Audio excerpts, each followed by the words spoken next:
পররাষ্ট্র উপদেষ্টা তৌহিদ হোসেনের সঙ্গে বৈঠকে বসছে বাংলাদেশ সফররত মার্কিন প্রতিনিধি দল। এ নিয়ে বিস্তারিত জানাতে পররাষ্ট্র মন্ত্রণালয় থেকে যুক্ত হচ্ছেন সহকর্মী ইশরাত জাহান উর্মি।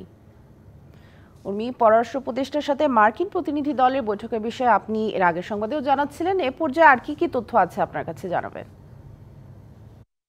এখন যদি তথ্যের কথা বলি তাহলে আমি জানাতে পারি যে আপনাকে দুটা থেকে যেই সব বৈঠকগুলো শুরু হওয়ার কথা রয়েছে সেটি শুরু হবে। ইতিমধ্যেই কিন্তু মার্কিন যুক্তরাষ্ট্রের যে অগ্রগামী দল বা অগ্রবর্তী দল তারা এসে পৌঁছেছেন। কিছুক্ষণের মধ্যেই হয়তো যেই প্রতিনিধি দল এসেছেন তারা চলে আসবেন।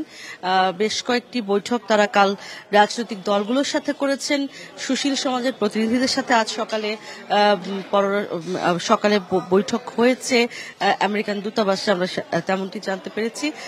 এখন পররাষ্ট্র উপদেষ্টার সঙ্গে তাদের কলন রয়েছে এবং সেই সাথে সচিবের সাথে বৈঠক করবার কথা রয়েছে। অপেক্ষা করছি আমরা। বৈঠকটি আসলে সকালে হওয়ার কথা থাকলেও সেটি আসলে পিছিয়ে এই দুপুরে নেওয়া হয়েছে।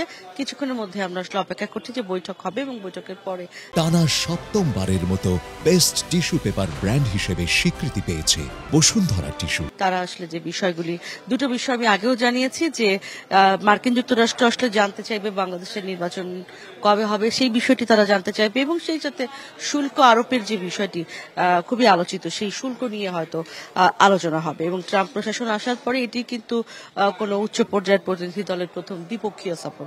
একই সঙ্গে জানিয়ে রাখতে চাই যে পাকিস্তানের পররাষ্ট্র সচিব আমনা বালুচ তারও পররাষ্ট্র উপদেষ্টার সঙ্গে সৌজন্য সাক্ষাৎ করার কথা রয়েছে বিকেল ৩টায়। অর্থাৎ পররাষ্ট্র মন্ত্রণালয়ে দুটো গুরুত্বপূর্ণ ইভেন্ট রয়েছে আজ। আমরা অপেক্ষা করছি কিছুক্ষণের মধ্যেই সেই বৈঠকগুলি শেষ হলে হয়তো বিস্তারিত তথ্য আরো জানাতে পারবো। ধন্যবাদ আমাদের সাথে যুক্ত হওয়ার জন্য। নিশ্চয়ই বৈঠক শুরু হলে আমরা আরো তথ্য জানতে পারবো আপনার মাধ্যমে।